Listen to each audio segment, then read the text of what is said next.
আমার নাম মোহাম্মদ ফরিদুল ইসলাম, গ্রাম মুরালিপুর। এখানে পেঁয়াজের বিচি ফেলার জন্য হাল বাইছি।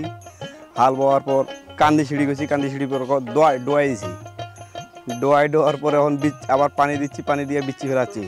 বিচি ফেলাই বিচি উৎপাদন করে আমরা চারা করবো। চারা করার পরে জমি বাড়ি অন্য জমি বাড়িতে গাঁটবো। 5 কেজি ডেপ দেওয়া হয়েছে, আর দানা বিষ এখন 1 কেজি দিলাম, আর অন্য কিছু দেওয়া হয়নি। এই যে হাঁটাহাঁটির জন্য কান্দি একটা করার জন্য পানি সেচ দেওয়ার জন্য, এই যে হাঁটাহাঁটি করতে গেলে ঘাস হবে, ঘাস তুলতে হবে নেলা করার জন্য। হ্যাঁ হবে, নেলিতে হবে। এটা তো নিম্নত 1 মাইল লাগবে এই চারাটা হইতে। এটা নিয়ে এই আরও অন্য জায়গায় গাঁটবো সেখন। এই বিচিটা হলে নিম্নত 2 বিঘা মাটি আবাদ হবে, 2 থেকে 2.5 বিঘা মাটি হবে যদি পুলটা ঠিক মতন গাছে।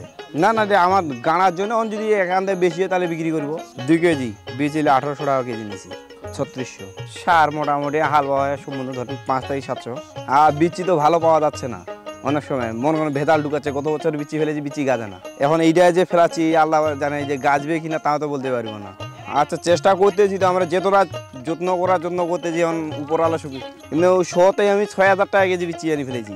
হ্যাঁ গাজিয়া দিয়েছে দেখতেছি আমরা। হ্যাঁ গত বছর এটা হয়েছিল, কিন্তু এই বেলা ফেলেছি আমি 6000 টাকা কেজি আনছি তো আনি ফেলেছি আমি। মেডাল কিং গাজি ভাইরাচ্ছে দেখা পাচ্ছি আমি। মানে শুক্রবারে ফেলেছি, গত শুক্রবারের ভিতরে গাজি ফেলে যাবে ইনশাল্লাহ। এই চারাটা হয়ে উৎপাদন করতে 3 মাস লাগবে, এদিকে 50 থেকে 60 মন। 60 মন। হ্যাঁ কাটা 3 মন 2.5 মন 3 মন আসবে। হ্যাঁ আমি দাম পেঁয়াজ খরচ তুলনায় দাম হয় না, 17, 18, 20 টাকা এরকম। কিন্তু থুইছিলাম 1 মন আনি, এমন করে 10 মন পেঁয়াজ থুইছি, এখন শুকাই 5 মন হয়েছে। ওইটা বেচলাম 100 টাকা করে কেজি। এই কিন্তু যখন আমরা উঠাছি তখন পেঁয়াজের দাম পাচ্ছি না, তখন হয়তো 17, 18, 20 এর বেশি পাচ্ছি না।